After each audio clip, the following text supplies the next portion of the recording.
Friends, नमस्कार। मैं नीलू जड़िया मेरे YouTube channel commerce study point पर आप सभी का बहुत बहुत स्वागत करती हूँ। तो फ्रेंड्स, हम कंटिन्यू कर रहे हैं क्लास 12 के सब्जेक्ट इकोनॉमिक्स के साथ, और आज हम इसमें पढ़ेंगे कंसेप्ट ऑफ प्रोडक्शन, यानी कि उत्पादन की अवधारणा। फ्रेंड्स फ्रेंड्स, इसके पहले के भागों में हमने डिमांड, सप्लाई, मांग की लोच, ये सारे चैप्टर कवर कर रहे हैं। आप उन्हें देखने के लिए स्क्रीन पर आई बटन को प्रेस करें। और आज हम कंटिन्यू कर रहे हैं कंसेप्ट ऑफ प्रोडक्शन, यानी कि उत्पादन की अवधारणा।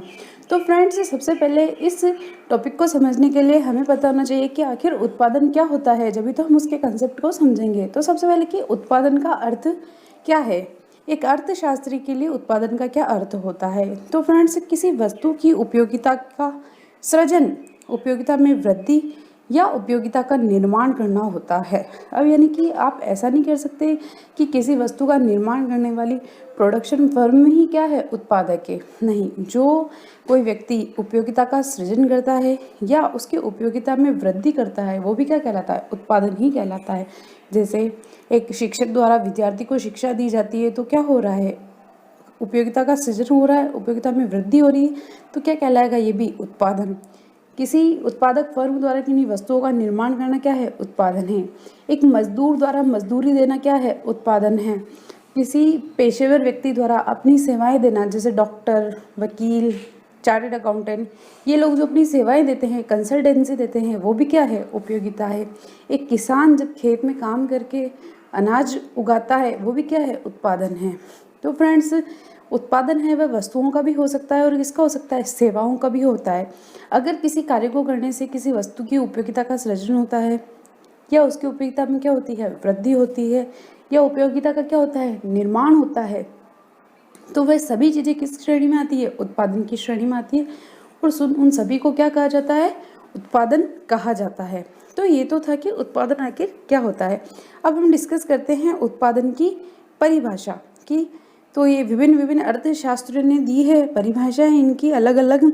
अल्फ्रेड मार्शल ने दी है, और मेयर्स ने दी है, जेराल्ड डब्ल्यू स्टोर ने दी है। लेकिन एक सरल जो परिभाषा दी गई है उसको हम पढ़ रहे हैं कि उत्पादन एक प्रकार का वस्तुओं एवं सेवाओं का प्रवाह है। अब देखो ये क्या बोल रहा है कि उत्पादन एक प्रकार का वस्तुओं एवं सेवाओं का प्रवाह है, यानी कि आपकी चीज़ें भी घूम रही है और क्या घूम रही है, सेवाएं भी घूम रही है।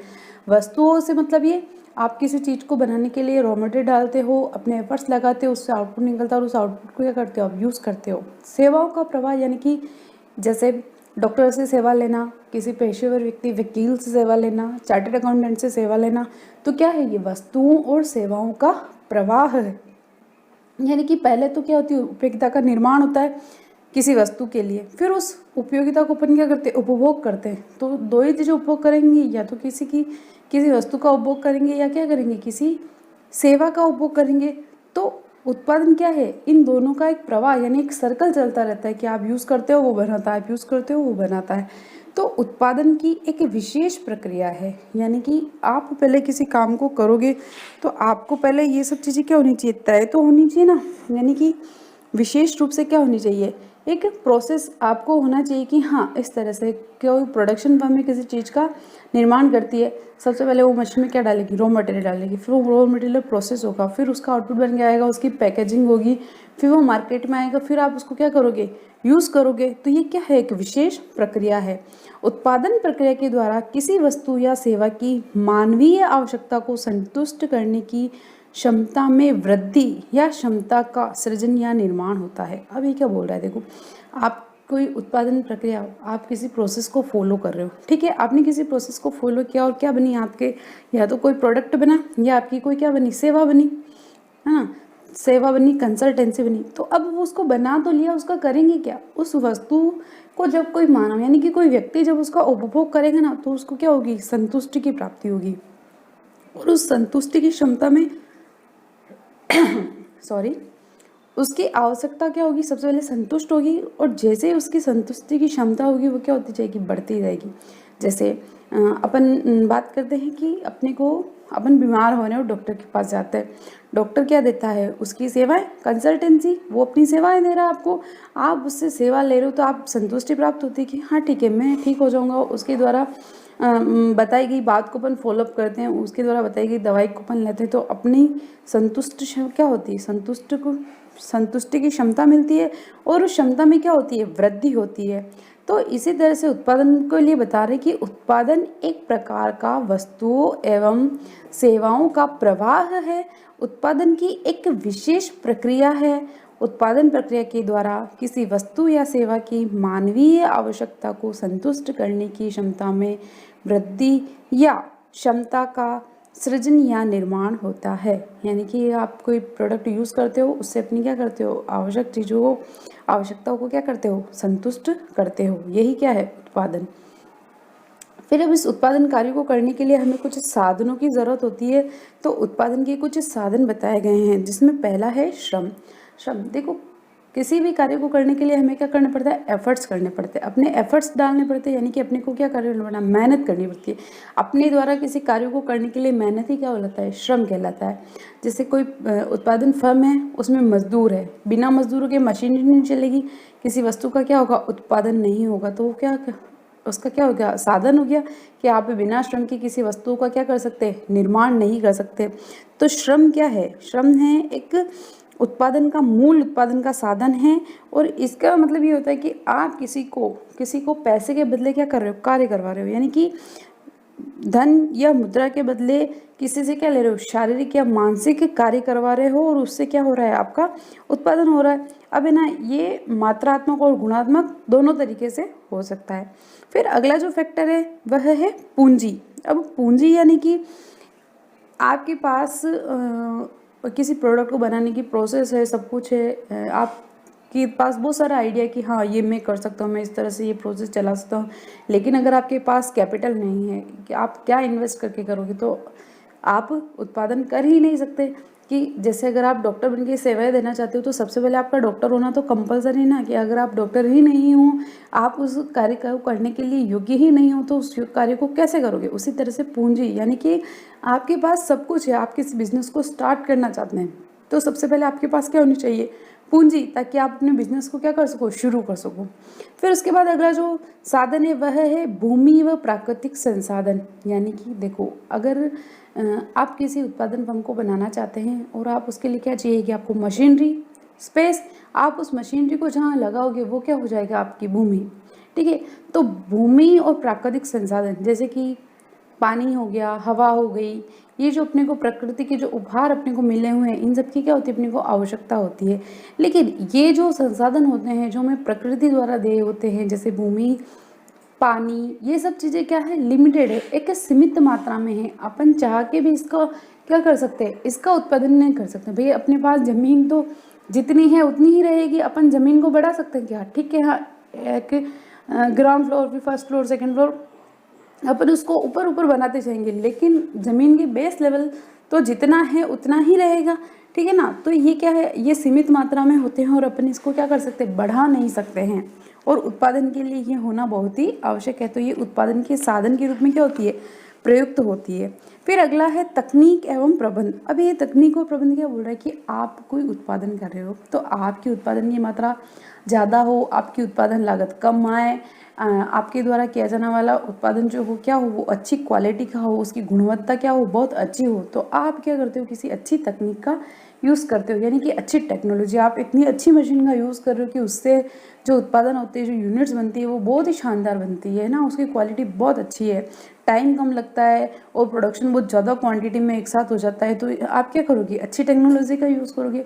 फिर बोल रहा है प्रबंधन, यानी कि आजकल क्या हो गया, एक मैनेजमेंट एक प्रोफेशन के रूप में काम होता है। ठीक है ना, तो कैसे कि भाई आपकी अगर कंपनी में आपका मैनेजमेंट अच्छा है, तो आपका जो और उत्पादन है वो क्या होगा, अच्छा होगा। यानी कि आपका मैनेजर आपके लेबर्स को, या आपका मैनेजर आपकी मशीनरी को अच्छे से हैंडल करता है, अच्छे से मैनेज करता है, तो आपके लिए क्या है, ये उत्पादन का बहुत ही एक अच्छा साधन सिद्ध होता है। फिर अगला है साहस या उद्यमशीलता। अब एक व्यक्ति के पास सब कुछ है, उसके पास पूंजी भी है, मशीनरी भी है, उसके पास प्राकृतिक संसाधन भी उपलब्ध है, सब कुछ है, लेकिन उसके क्या है, उसको किसी कार्य को करने का साहस नहीं है, वो किसी कार्य को करने के लिए रिस्क नहीं लेना चाहता है। तो उसके लिए ये साधन भी किसी कार्य के लिए नहीं, तो किसी व्यक्ति के अंदर कार्य करने की क्या होनी चाहिए, उमंग होनी चाहिए। जिस तरह से ये एग्जांपल आपके ऊपर लिया जाए, आप 12th के स्टूडेंट हो, ठीक है, आपके पास बुक्स भी सारी अवेलेबल है, आपका स्कूल में एडमिशन भी है कि आप स्कूल भी जाते हो, आपको टीचर पढ़ाता भी है, लेकिन फिर भी आप एग्ज़ाम देने से डरते हो कि नहीं मेरे को नहीं आएगा, मैं नहीं पढ़ूंगा, मेरे को नहीं आता, मैं नहीं पढ़ूंगा। यानी आप क्या करो, आप अपना साहस नहीं दिखा रहे हो। तो जब तक आपके पास सारी चीज़ें हैं लेकिन फिर भी अगर आप खुद पढ़ के अपना साहस नहीं दिखाओगे तो इन सब चीज़ों का होना क्या है, गौण है। वो हो चाहे ना हो उस बात से कोई फर्क नहीं पड़ता। तो क्या होना चाहिए कि अपना साहस, अपना आत्मविश्वास होना चाहिए कि हाँ मैं ये कार्य कर सकता हूँ। तो मेरे सारे इस वीडियो को देखने वाले सभी दोस्तों को एग्ज़ाम के लिए ऑल द बेस्ट, और मैं चाहती हूँ कि आप बहुत अच्छे मार्क्स स्कोर करें और अपने गोल को अचीव करें और इसी तरह मेरे साथ बने रहें। Thank you friends. तो ये होता है पांचवा फैक्टर, साहस या उद्यमशीलता। यानी कि आपको किसी कार्य को करने के लिए क्या होना चाहिए, आपके मन में आत्मविश्वास होना चाहिए और उस कार्य को करने का क्या, साहस होना चाहिए। तो फ्रेंड्स आप भी इसी तरह से अपना साहस दिखाएं और 12th के एग्ज़ाम को क्रैक करें।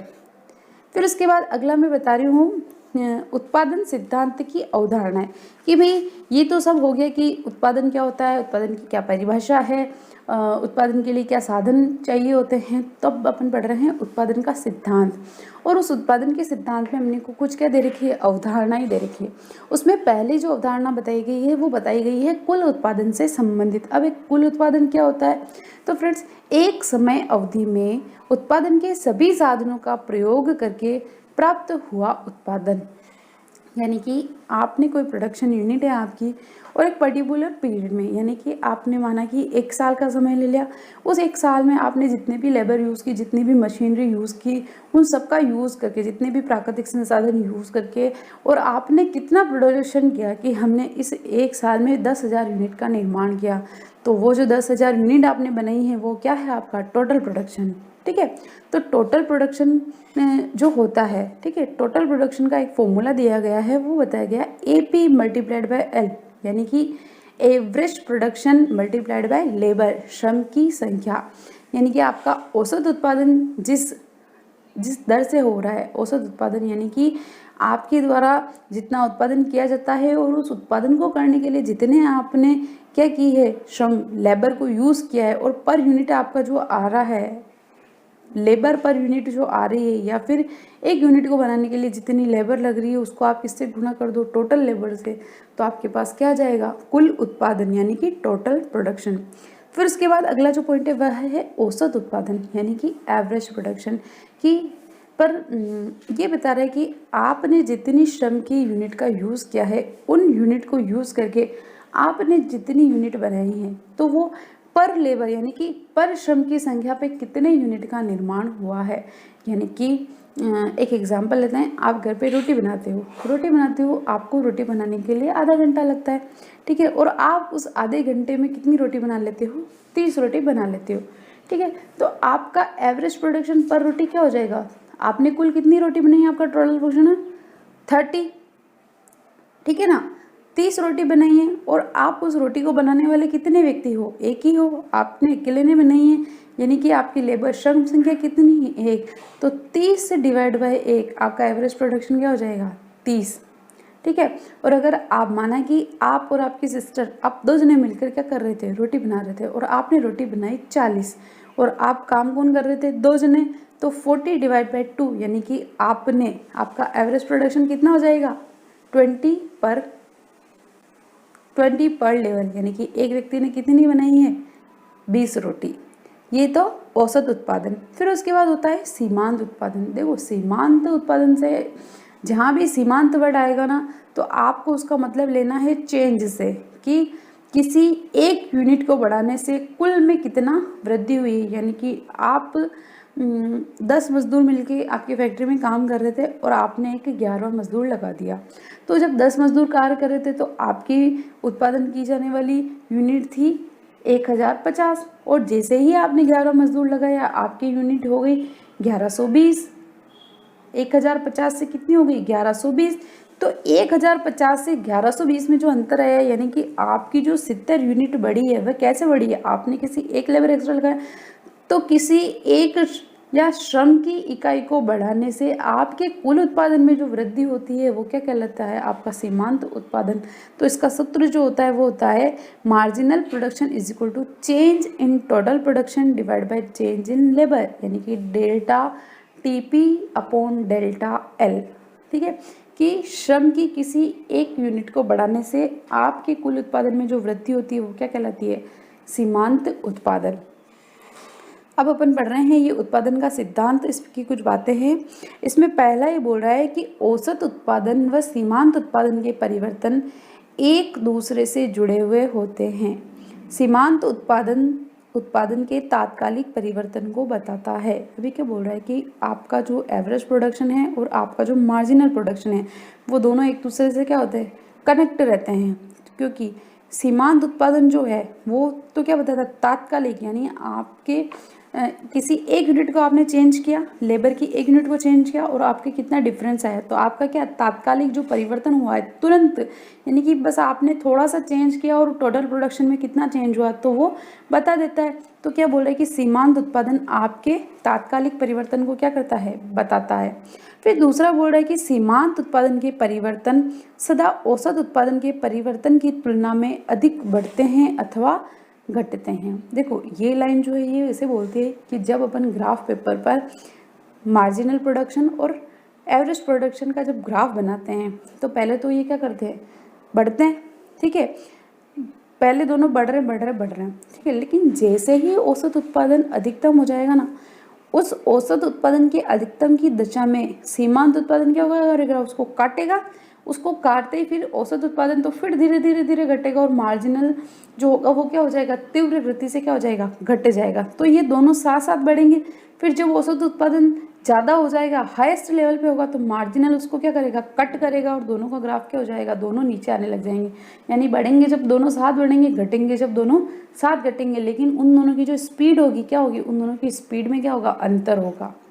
ठीक है, क्योंकि मार्जिनल तो बढ़ेगा तीव्र गति से और औसत घटेगा धीरे धीरे।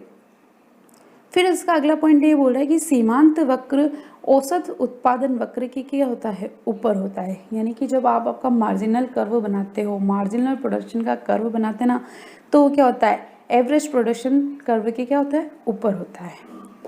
फिर उसके बाद अगला पॉइंट ये बोल रहा है कि औसत उत्पादन वक्र सीमांत उत्पादन वक्र की तुलना में धीरे धीरे बढ़ता है, वह धीरे धीरे ही घटता है। देखो मैंने बताया था ना अभी कि औसत उत्पादन वक्र जो होता है वो क्या होता है, धीरे, यानी कि एवरेज वाली जो स्पीड होती है वो क्या होती है, धीरे। मार्जिनल और दोनों चलते तो साथ साथ ही है, लेकिन मार्जिनल की स्पीड होती है ज़्यादा और एवरेज की होती है कम।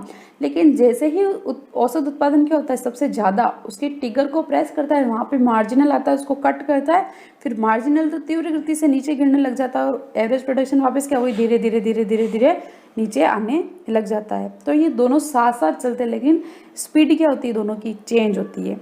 फिर एक नियम बताया गया है उत्पादन का, इसमें कि परिवर्तनशील अनुपातों का नियम। अब ये नियम क्या कहता है कि इस नियम के अनुसार प्रत्येक उत्पादन क्षेत्र में एक परिवर्तनशील साधन की उत्तरोत्तर इकाइयों को बढ़ाने पर एक सीमा के पश्चात उस साधन की सीमांत उत्पादकता का ह्रास होना प्रारंभ होता है, जिससे कुल उत्पादन घटने लगता है। देखो ये क्या बोल रहे हैं कि आप किसी कार्य को कर रहे हो, आपने कोई उत्पादन फर्म बनाई, तो पहले तो आपकी जो स्थिर कारक है वो क्या होंगे, स्थिर रहेंगे, जैसे पूंजी हो गई, आपकी लैंड हो गई, आपकी मशीनरी होगी। लेकिन आपके पास श्रम की इकाइयाँ क्या है ना, तो आप क्या कर रहे हो, श्रम की इकाइयों में परिवर्तन कर रहे हो। यानी आपका परिवर्तनशील साधन क्या है, आपकी श्रम, आपकी लेबर जो है वो आपका क्या है, परिवर्तनशील साधन। तो आप उस परिवर्तनशील साधन की इकाइयों को क्या करते हो, बढ़ा रहे हो, तो आपका प्रोडक्शन भी क्या होता जा रहा है, बढ़ता जा रहा है। लेकिन एक सीमा तक, एक पॉइंट पे जाके जब आपके स्थिर साधन और आपके परिवर्तनशील साधन का अनुपात क्या हो जाएगा, बराबर हो जाएगा, तो वो आपका क्या हो जाएगा, आपका हो जाएगा हाईएस्ट पॉइंट, जहाँ पे आपको क्या होगा, अधिकतम उत्पादन। लेकिन जब ये अनुपात, देखो जब स्थिर साधनों का अनुपात ज़्यादा होगा परिवर्तनशील से, तो आपका उत्पादन क्या होगा, कम। ठीक है, फिर उसके बाद जब वो दोनों का अनुपात बराबर हो जाएगा तो आपको होगा अधिकतम उत्पादन। फिर जब स्थिर संसाधनों का अनुपात परिवर्तनशील से क्या हो जाएगा, घटने लग जाएगा ना, तो आपको प्रोडक्शन भी क्या हो जाएगा, घटने लग जाएगा। और जब ये घटने की अवस्था में आएगा और आपके उत्पादन का ह्रास होने लगेगा ना, यानी कि आपके उत्पादन उपयोगिता में क्या कमी आएगी आपकी सीमांत उपयोगिता, यानी कि आपके द्वारा श्रम की एक इकाई को बढ़ाने से आपके कुल उत्पादन में जो वृद्धि हो रही ना, उस वृद्धि की दर क्या हो रही, घटती हुई दर से बढ़ेगी। तो जब वो घटती उसकी दर बहुत कम होगी तो आपके ऊपर क्या होगा, उत्पादक का ह्रास होगा। और जब उस ह्रास के कारण आपके कुल उत्पादन में क्या होगा, घटना प्रारंभ होगा, यानी कि कुल उत्पादन में कमी आएगी। तो उसे क्या कहते हैं, परिवर्तनशील अनुपातों का नियम। यानी कि एक सीमा के पश्चात क्या होगा, ह्रास का नियम लगेगा और उसके आपका कुल उत्पादन क्या हो जाएगा, घटने लग जाएगा। अब जैसे हर नियमों की क्या होती है, मान्यता, तो उसी तरह से इसकी भी मान्यता है उत्पादन के सिद्धांत की। क्या बोल रहा है कि उत्पादन साधन परिवर्तनशील अन्य स्थिर, यानी कि आपकी जो लेबर है वही क्या है, परिवर्तनशील है, और बाकी पूंजी हो गई, आपकी मशीनरी हो गई, लैंड हो गई, वो सारी चीज़ें क्या है, स्थिर है। फिर ये बोल रहा है साधनों के अनुपात में परिवर्तन संबंध है, यानी कि आपकी जो श्रम की इकाइयाँ उनका रेशो क्या हो सकता है, चेंज हो सकता है। फिर बोल रहा है सभी इकाइयाँ समरूप, यानी कि आप किसी चीज़ को बना रहे हो तो आप जितनी भी इकाइयाँ बना रहे हो वो सब क्या है, एक जैसी है। अब आपने ऐसा नहीं कि आपको 1000 यूनिट का प्रोडक्शन करना है, आपने पहली 100 अलग बनाई, फिर अगली 100 अलग बनाई, फिर अगली 100 अलग बनाई, नहीं, आपको जो भी बना रहे हो आप क्या कर रहे हो, एक ही जैसा काम कर रहे हो। फिर बोल रहे हैं तकनीक में परिवर्तन नहीं। अब तकनीक में परिवर्तन से बोल रहा है कि आप जो भी मशीनरी, जो लेबर, जो मैनेजमेंट यूज़ करो ना, वो एक ही जैसा है। मतलब आप ऐसा नहीं, पहले कोई और मशीन यूज़ करते थे, उसकी प्रोडक्शन कैपेसिटी कम थी, अब आप नई टेक्नोलॉजी से नई मशीन लेके आए ना, उसमें तो प्रोडक्शन ऑलरेडी ज़्यादा होता है। तो आप क्या बोलो, कोई भी टेक्नोलॉजी में परिवर्तन नहीं होना चाहिए। फिर बोल रहा है नियम अल्पकाल में लागू। या देखो, ये जो आप परिवर्तनशील की इकाइयाँ बढ़ाओगे कब बनाओगे, इनिशियल स्टेज में, यानी कि शॉर्ट टर्म के लिए, क्योंकि लॉन्ग टर्म में जाके तो वैसे ही वो उन दोनों का अनुपात, स्थिर साधन और परिवर्तनशील साधनों का अनुपात क्या हो जाएगा, बराबर हो जाएगा। तो ये नियम क्या होता है, अल्पकाल में ही लागू होता है। फिर इस नियम की कुछ अवस्थाएं हैं, मतलब स्टेजेस है कि किस तरह से एक उत्पादन अवस्था, या इसको उत्पादन की अवस्था भी कहते हैं। सबसे पहले होती है ग्रोथ स्टेज, यानी कि आपका उत्पादन क्या होता है, सबसे पहले होता है इंट्रोडक्शन, यानी कि आप किसी प्रोडक्ट को मार्केट में क्या कर रहे हो, इंट्रोड्यूस कर रहे हो। फिर ग्रोथ, यानी कि आपका उत्पादन बढ़ रहा है। फिर मैच्योरिटी, यानी कि आपने अधिकतम उत्पादन कर लिया। और फिर होता है डिक्लाइन, यानी कि आपका उत्पादन क्या होने लग जाता है, गिरने लग जाता है। इसको बोलते हैं प्रोडक्ट लाइफ साइकिल, यानी कि किसी उत्पाद का जीवन चक्र। तो उस जीवन चक्र से ही क्या बनी हुई है, ये 3 अवस्थाएं बनी हुई है। तो इसमें पहली है बढ़ते औसत उत्पादन की प्रथम अवस्था, यानी कि इस स्टेज में आप क्या कर रहे हो, कंटिन्यू ग्रो कर रहे हो, आप आपकी परिवर्तनशील इकाई को बढ़ाते जा रहे हो और आपका कुल उत्पादन क्या होता जा रहा है, बढ़ता जा रहा है। ठीक है। फिर आप क्या जब पहुंच जाओगे पीक पॉइंट पे, यानी कि आपके मैच्योरिटी लेवल पे पहुंच जाओगे, तो वो क्या हो जाएगी, आपका सेकेंड स्टेज। वहाँ पे अधिकतम होगा, अधिकतम होते फिर हो क्या होने लग जाएगा, नीचे घटने लग जाएगा। तो उसको कहते हैं घटते प्रतिफल की द्वितीय अवस्था, यानी कि वहाँ पे आपका एवरेज प्रोडक्शन क्या होने लग जाएगा, कम होने लग जाएगा। फिर उसके बाद बोले ऋणात्मक प्रतिफल की तृतीय अवस्था, यानी कि आपका जो प्रोडक्शन है वो बिल्कुल ही नेगेटिव है। यानी कि जो अपन पढ़ रहे थे ना कि स्थिर साधन होते हैं अपने पास और कुछ होते हैं परिवर्तनशील साधन। तो जब स्थिर साधनों का अनुपात परिवर्तनशील साधनों के अनुपात से क्या होता है, ज़्यादा होता है, तो प्रथम अवस्था होती है। फिर उसके बाद जब दोनों का क्या हो जाता है, बराबर हो जाता है अनुपात, तो वो आपका मैच्योरिटी लेवल आ जाता है, अधिकतम संतुष्टि बिंदु। और फिर जब स्थिर साधनों का अनुपात क्या हो जाता है, कम हो जाता है, तो आपको ऋणात्मक प्रतिफल की क्या हो जाती है, तृतीय अवस्था आपको मिल जाती है। तो ये तो क्या थी, उत्पादन की तीनों अवस्थाएं। अब ये अगला पॉइंट आपको बोल रहा है विवेकपूर्ण उत्पादन की अवस्था, यानी कि कोई भी जो प्रोडक्ट, मतलब जो भी प्रोडक्शन करने वाला व्यक्ति है, उत्पादक है, वो कौन सी अवस्था को चुनेगा कि उसके लाभ क्या हो, अधिकतम हो। तो फ्रेंड्स, वो वही चुनेगा ना जहाँ उसका उत्पादन अधिकतम होगा, क्योंकि जहाँ उत्पादन अधिक होगा वही तो क्या होगा, उसको लाभ ज़्यादा मिलेगा। तो एक विवेकपूर्ण जो उत्पादक होगा वो क्या करेगा, अपने उत्पादन को द्वितीय अवस्था तक ले जाएगा और ज़्यादा से ज़्यादा समय तक क्या करेगा, उस अवस्था में रहने की कोशिश वो करेगा। फिर उसके बाद देखिए इस नियम का क्या महत्व है। तो इस नियम का महत्व है कि नियम उत्पादन का निर्णय लेने में सहायक होते हैं, जिससे उत्पादन की लागत न्यूनतम, उत्पादन की मात्रा अधिकतम व उत्पादन की गुणवत्ता क्या हो, श्रेष्ठ हो। देखो, जब ये नियम को लगाते ना, तो एक उत्पादक जो होता है वो क्या करता है, ये सोचता है कि मैं कहाँ पे जाके रुक जाऊँ जहाँ पे मेरे को क्या हो, मेरा प्रॉफिट सबसे ज़्यादा हो, मेरा प्रोडक्शन सबसे ज़्यादा हो, मेरी कॉस्ट क्या है, कम आए, और मैं जो प्रोडक्ट बना रहा हूँ उसकी क्वालिटी क्या हो, द बेस्ट हो। जब ये चीज़ों तीनों एक से चीज़ को इनका निर्णय लेने के लिए क्या करते हैं, उत्पादन का सिद्धांत लगाते हैं। जब तो विवेकपूर्ण फिर वो द्वितीय अवस्था में कहता है कि हाँ ये मेरा अधिकतम उत्पादन है, अब इससे आगे मैं क्या करूँगा, मेरी परिवर्तनशील इकाइयों की संख्या को मैं नहीं लगाऊंगा, मेरे स्थिर संसाधन और मेरे परिवर्तनशील संसाधनों का अनुपात में क्या रखूँगा, बराबर रखूँगा।